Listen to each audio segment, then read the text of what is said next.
having in the studio the first female PMI elite, triple P elite project professional in Nigeria.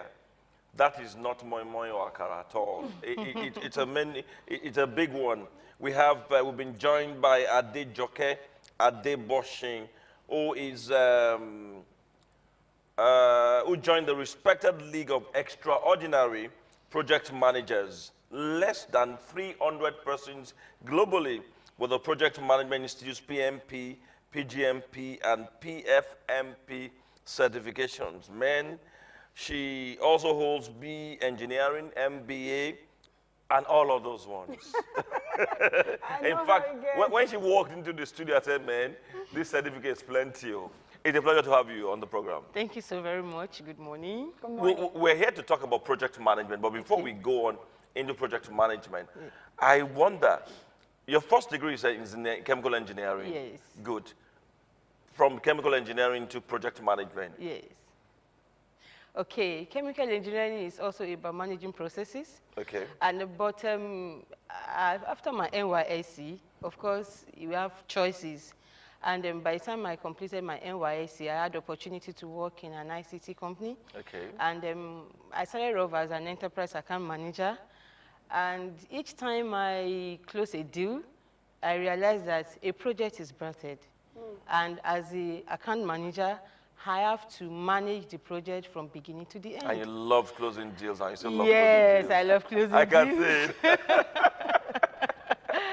it. So along the line, I had to develop myself in the field, in the career that I've chosen. It's a chosen career, so I had to develop myself, and I had this vision that I'm going to be at the highest level of project management. And you've I made up my mind to do it. And congratulations.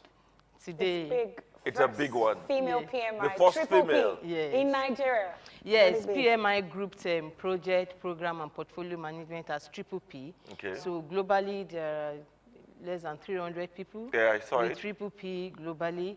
And then in Nigeria, I happen to be the first female to achieve the Triple P. That's the program, project, and portfolio management. Go women, go women. Yes, like somebody rightly said that 2021 is actually the year of the female gender. Sincerely, we have last week about 2 or 3 bankers. Bank MDs, yes. That's a big one. So it's the year of the female gender, and then we are making We'll encourage you. We'll continue to encourage you. We will. Thank you. Yeah, you know, when it comes to project management, you rightly said that a project is anything. Every time you close a deal, you saw closing a deal as a project. Yes. That means a project it can be any assignment. Yes. It can be maybe just you're responsible for cleaning the table. That's a project. Now, the question is, how is it important for project management in organizations? Because every single organization is either set up to make money through one product or the other, or services that they render. Yeah. Now, when it comes to achieving that goal, how important is project management for any organization? All right, thank you. Now, let's start with what is a project. Okay. A project is a temporary endeavor that creates a result, that creates a product or a service. So it's different from operation. Operation is what you do from day to day. But a project, we have a unique product, service, or result that you want to achieve. And it starts from a vision. You create it, you conceive it that, oh, I want to achieve this. And so every organization has their strategic objective. They have a vision, they have a goal, that in this year, in this quarter, some might even have a long-term plan. Then you work towards it. So it's important for every organization to put in the necessary processes to ensure that they achieve their strategic objective as, with their goals in mind, and to ensure that all they put in place, we get towards achieving it. It's easier for somebody to say, oh, I want to do this thing, I don't really need the project manager or somebody to manage it. Yes, it's like having a ship without a rudder. It will be moving, but no direction, no focus. Okay. So, but a project manager and project management, we put in place the necessary processes and the direction that is required for you to achieve your strategic objective. If you don't have one in place, you might be running it, you might think it's working for you, but if you look at the bottom line, you will see that you are either running behind schedule or you are having cost overrun.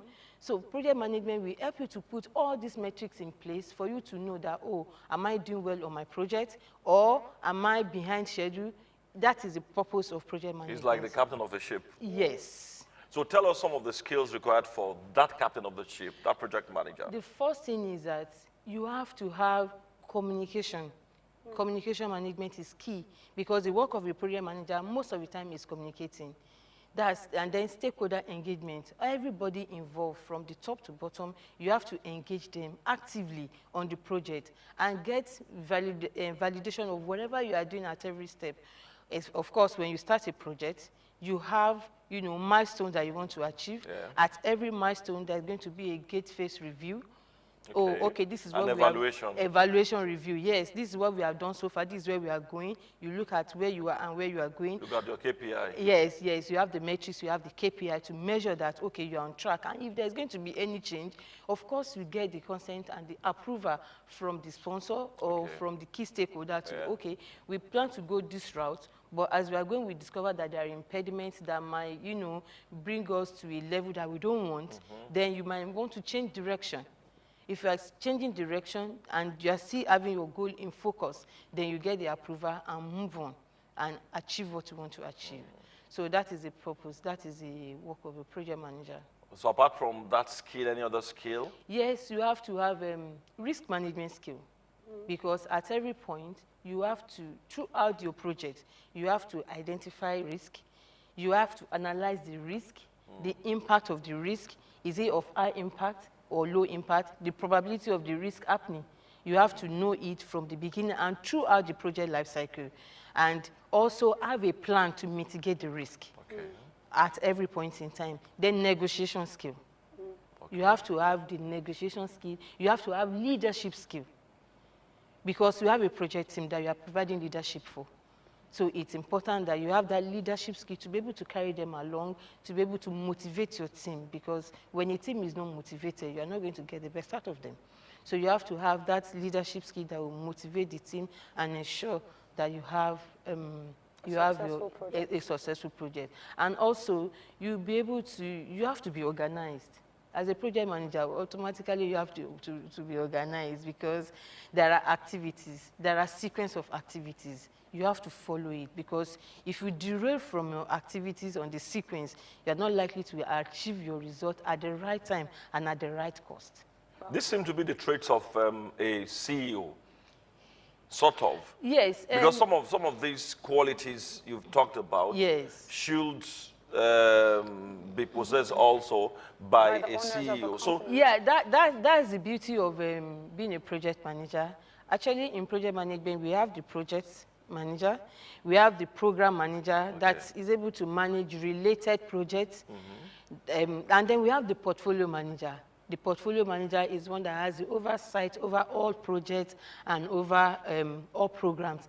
Now, you can say that the portfolio manager is like a CEO who has the eagle eye to see everything. But the project manager reports most of the time to either a program manager or a portfolio manager. But they also possess these qualities to be able to carry out their task and achieve the strategic objective. At every point in time, should the three be available? Not necessarily. It depends on the organization. Or the project. Or the project. It depends. Of course, in any organization, you are going to have a head. The head is there. Then you have the team that are working. So you can have there is the project management office also that gives support to project managers or program manager. So if an organization does not have a program manager, probably they have, but they didn't call it a program manager or a portfolio manager, because you have a boss, your boss has a boss, your boss, so that's the level. So they might not really, people are managing, they have portfolio, program, project management, informally most of the time. But if it's clearly defined, yes, it can be in place, because at some point in time, you might have related projects that are grouped together, that you manage together as a program, or you manage as a portfolio. Portfolio has an element of operations in it. That's why it's different from project and program management. Yes. Amazing. Now, some of the skills that you already said that a project manager should have Are there skills that can be acquired over time, individual development, or the individual has to go to a school or classroom to get a risk management skill, leadership skill, and the other skills you did? Okay, that's where the certification comes in. Okay. You can learn on the job, but you can also, distinguish yourself. Be a step ahead of others by getting certified. When you get certified, it's globally recognized, and it's also not domain specific. It can work for you in any industry.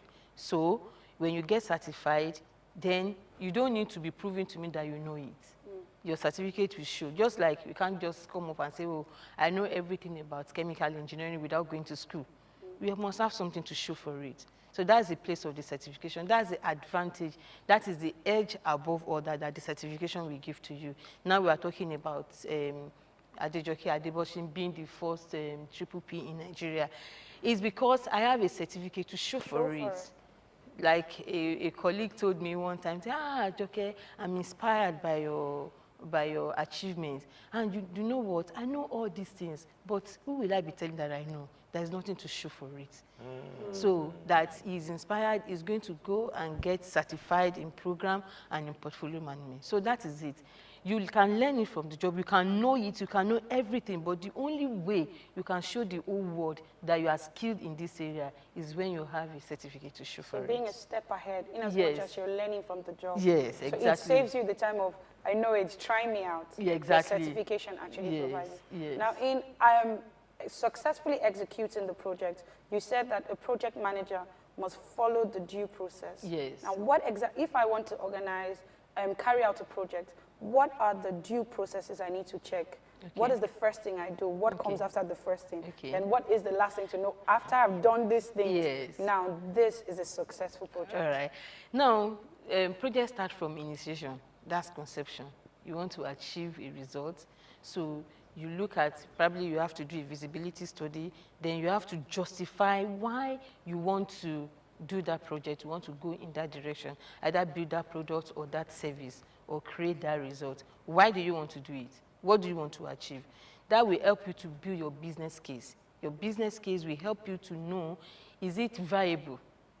If I commit this amount of money to it, what is the return on investment at the end of the day? So if you're able to justify that preliminary phase and you initiate the project, then you go into planning. Then how much time do I need? How many people do I need on this project? Then what are the risks associated?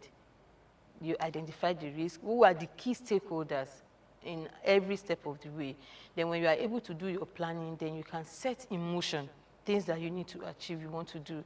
Then you go to execution. Execution is like implementation. You have everything in place. Oh, this cup must be here, the vase must be here, this must be here. You must put the cup before the vase, or you must put the vase before the cup. You follow that process. And as you're going, there are certain time that you must have set at the beginning for your performance review, because you need to be checking. You do your performance review. Oh, okay, we are doing well in this area. We are doing well with cost, but we are behind schedule. Oh, we are doing well in our timing, but we are spending more than we planned. Then you can check. If there's going to be any change, you don't just apply a change. There's a change control board that will look at it critically and say, okay, we approve this change, we approve, no, drop this, we don't want to go this direction, we approve this. Then you can align. So it's all about strategic alignment with organizational objective to achieve your results.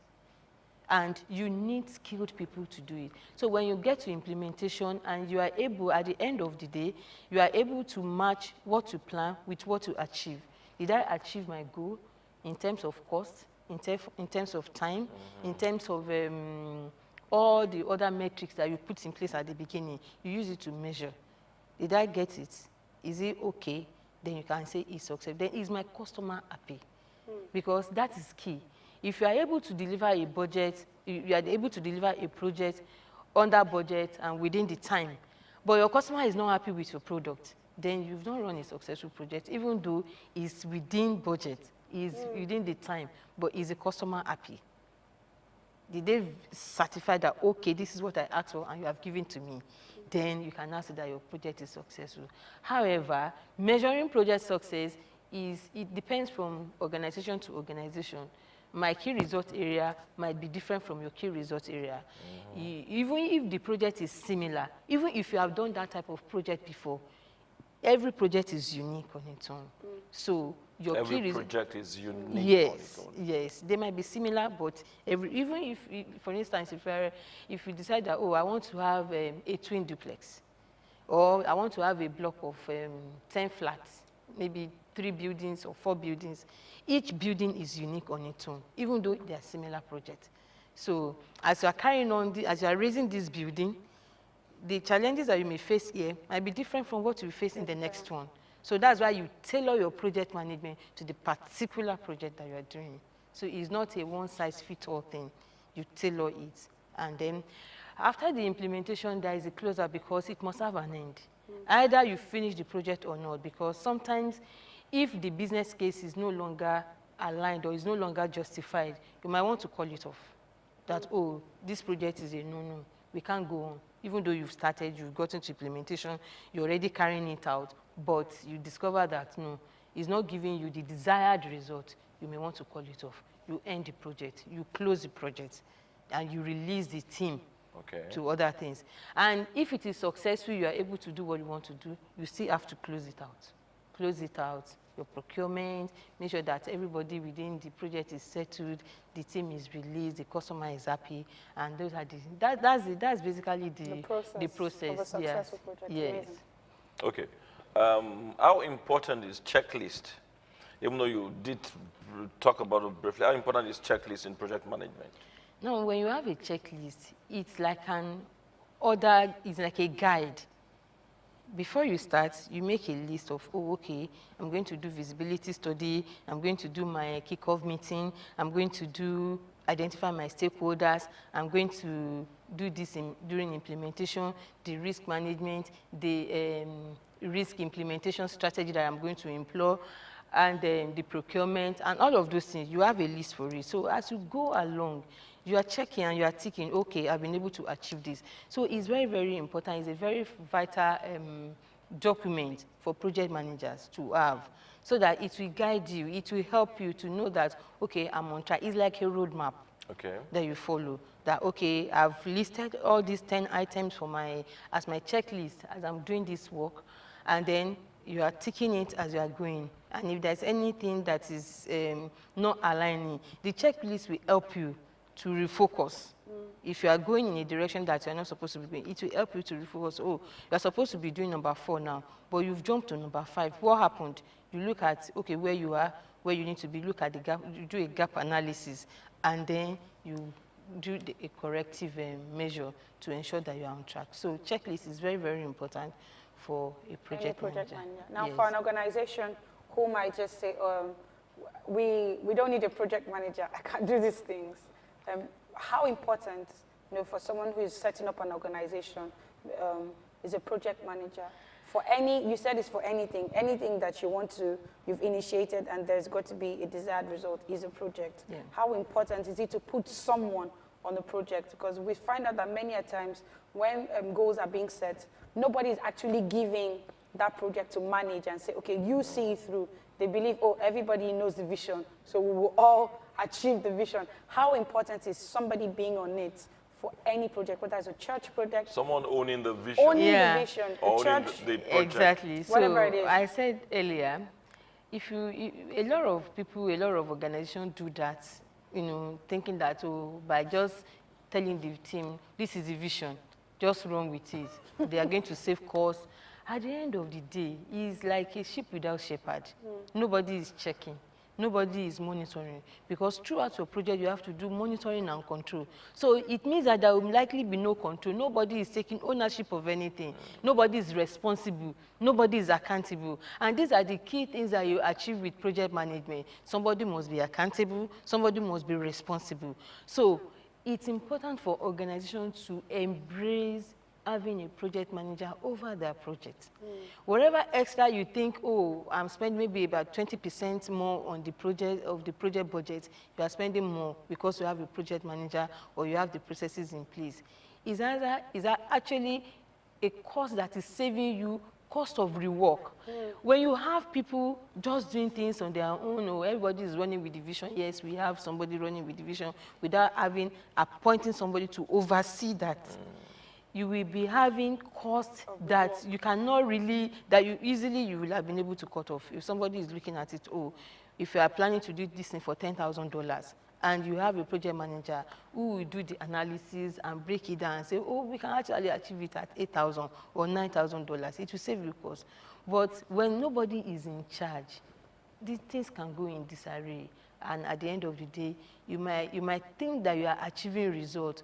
But if you now sit down and do the analysis of how you achieve it, compared to if you add somebody, you will see that, oh, okay, you have actually spent more. And in project management, it's, the journal says that if you have a project manager over your project, you have about 61% success rate than not having anybody. 61% success rate. Yes, than not having somebody to oversee your project, because the project manager will provide oversight, do the monitoring and control, and then carry the team along, motivate the team. Not that everybody will just wake up and do whatever they like, and they are not pressed with timelines, they are not bothered about cost. Everybody will walk into maybe the admin manager or say, okay, I need X amount for my cost. Then the finance manager is looking at it, but they're not skilled in this area. So it's like somebody saying that, oh, if you are not educated, it's okay. Cost of ignorance. Yeah, that is it. Well, it's been a pleasure having the very first female PMI Triple PL lead project professional in Nigeria, Adejoke Adeboshin. Thank you. Thank you so much for joining us, and once Thank you so again, much. congratulations from all of us. It's a big one. Thank you. It's a big one. Thank you. Being in the league of about 300 people globally, Yes. that's a big one. Thank you so much for joining us. Thank you. And in Nigeria, I'm the 12th portfolio manager. 12? Certified, yes. The 12th person Nigeria. in Nigeria, yes. And the first female. And the first female for Triple P. Well Thank done. you so much. Thank Well you done. so Thanks much. for having Thank me. you. Yeah.